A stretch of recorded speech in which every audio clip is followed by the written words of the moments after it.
Hello everyone. आज हम पढ़ेंगे कॉमर्स के दो टाइप्स के बारे में। जैसा कि हम जानते हैं कि कॉमर्स दो पार्ट्स में डिवाइड होता है, trade and auxiliary to trade. Trade क्या होता है? ट्रेड का मतलब होता है buying and selling of goods and services. याद रखेंगे, buying and selling of goods and services is called trade. मतलब जितनी चीज़ें हम खरीदते हैं और बेचते हैं वो पूरा प्रोसेस किस में आता है? ट्रेड में आता है। आगे ट्रेड को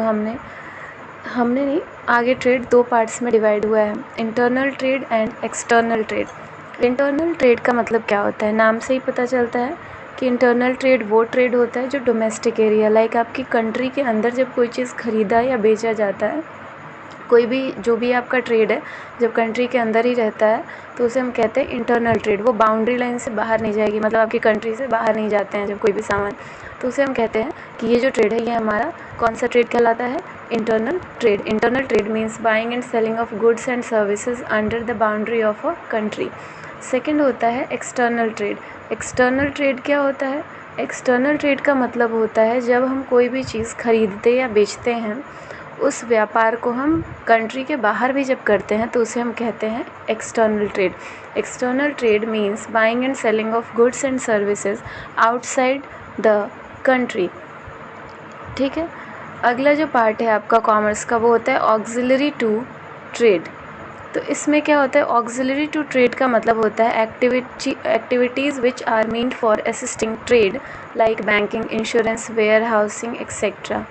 ठीक है। इसमें होता है कि आपका जो भी चीज़ है, मतलब ट्रेड को बढ़ाने के लिए, बाई और सेल के लिए जितनी चीज़ों की ज़रूरत पड़ती है वो सारा किस में आता है? ऑक्सिलरी टू ट्रेड में आता है। ठीक है। जैसे अब ऑक्सिलरी टू ट्रेड में क्या क्या आता है? ट्रांसपोर्टेशन एंड कम्युनिकेशन फर्स्ट होता है। कैसे इसे समझेंगे? ट्रांसपोर्टेशन मतलब कोई चीज़ अगर आपको ख़रीदनी है या कोई चीज़ आपको बेचनी है तो उसके लिए, और वो बहुत दूर है, तो उसके लिए आपको किस चीज़ की ज़रूरत पड़ती है? ट्रांसपोर्टेशन की ज़रूरत पड़ती है। तो ये किस में आता है? ऑक्सिलरी टू ट्रेड में आता है। सेकंड है आपका इसमें, मतलब ट्रांसपोर्टेशन के साथ कम्युनिकेशन है। आपको इन्फॉर्मेशन की ज़रूरत पड़ती है, आपको क्या ख़रीदना है, कैसे ख़रीदना है, वो सारा किस में आता है? इन्फॉर्मेशन में। ठीक है। अगला आता है आपका बैंकिंग एंड फाइनेंस। कभी भी आप बिजनेस करेंगे तो सारे पैसे आप खुद से नहीं लगा सकते हैं, क्योंकि उसमें रिस्क होता है और आपके पास शायद उतना पैसा हो भी ना, तो उसके लिए हमें फाइनेंस या बैंकिंग की ज़रूरत पड़ती है जो हमें पैसे देते हैं। ठीक है। तो इस तरीके से इसे भी हम कहते हैं ऑक्सिलरी टू ट्रेड। इंश्योरेंस क्या होता है कि जैसे हमें मालूम है कि बिजनेस में बहुत सारे रिस्क होते हैं, तो कभी चोरी हो गई, कभी लॉस हो गया, कभी फायर से लॉस हो गया, तो उन सारी चीज़ों से बचने के लिए बिजनेस में इंश्योरेंस किया जाता है, तो वो भी किसका पार्ट होता है? ऑक्सिलरी टू ट्रेड का पार्ट होता है। ठीक है। अगला आता है आपका वेयर हाउसिंग। वेयर हाउसिंग का मतलब वही है, पहले भी बता चुकी हूँ कि वेयर हाउसिंग का मतलब होता है कि स्टोरेज। जब आपका सामान, कोई भी सामान जो बनता है हमारे बिजनेस में, उसे जब हम स्टोर करते हैं तो वो किस में होता है? स्टोर वेयर हाउस में होता है। ठीक है। तो ये जो फैसिलिटी है वेयर हाउसिंग की फैसिलिटी, ये हर बिजनेसमैन के पास नहीं होती। ये प्रॉपर वेयर हाउसेस बने होते हैं जहाँ आप अपना सामान रख सकते हैं। तो वो फैसिलिटी भी किसके अंदर में आती है? आपका ऑक्सिलरी टू ट्रेड में आती है। अगला होता है एडवर्टाइजिंग। एडवर्टाइजिंग का मतलब होता है प्रचार करना किसी भी चीज़ के बारे में। किसी भी कस्टमर को आपके बिजनेस के बारे में कैसे पता चलेगा? आप या तो घर घर जाएंगे तो भी वो एडवर्टाइजमेंट का ही पार्ट होगा। ठीक है। ये भी किस में आता है? ऑक्सिलरी टू ट्रेड में आता है।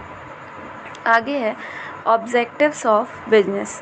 तो ऑब्जेक्टिव्स ऑफ बिजनेस क्या होता है कि क्यों हम बिजनेस, जब भी हम बिजनेस करते हैं तो उसमें मुद्दे, मेन हमारे मुख्य पार्ट क्या होते हैं? ठीक है। पहला है मार्केट स्टैंडिंग। जाहिर सी बात है आप तभी बिजनेस कर पाएंगे जब आप अपने कॉम्पिटिटर्स के सामने खड़े होने लायक रहेंगे। आपके कॉम्पिटिटर्स कौन है, उनसे आपको कम्पीट करना है, उसके लिए आपको मार्केट में स्टैंड होना पड़ेगा। तो ये पहला ऑब्जेक्टिव होता है, ऐसी चीज़ें करें जिसकी वजह से हम स्टैंड हो पाएँ। सेकंड होता है इनोवेशन। अगर आप पुराने ज़माने की तरह बेचना शुरू करें कोई भी चीज़ तो शायद कोई नहीं खरीदेगा। टेक्नोलॉजी बढ़ती है तो इनोवेटिव आइडियाज़ आपके दिमाग में होने चाहिए, क्योंकि कॉम्पिटिटर्स इतने सारे हैं, आपके जैसा सामान बहुत लोग बेच रहे हैं, तो कोई आपका सामान क्यों खरीदेगा? तो उसमें इनोवेशन की ज़रूरत होती है। तो ये भी एक ऑब्जेक्टिव है। थर्ड है प्रोडक्टिविटी। आपके अंदर, आपके बिजनेस के अंदर प्रोडक्टिविटी होनी चाहिए। ठीक है।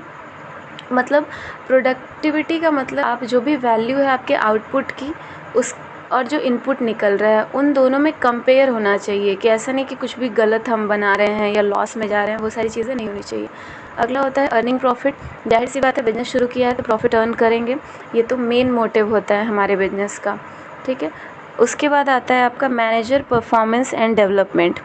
हम जो भी मैनेजर रखेंगे अगर बिजनेस में, तो वो इतना कैपेबल होना चाहिए कि वो अच्छे डिसीजंस ले सके, समय पर काम को करवा सके, तभी हमारे बिजनेस में हमारा बिजनेस ग्रो करेगा। तो ये भी एक मोटिव है हमारे बिजनेस का।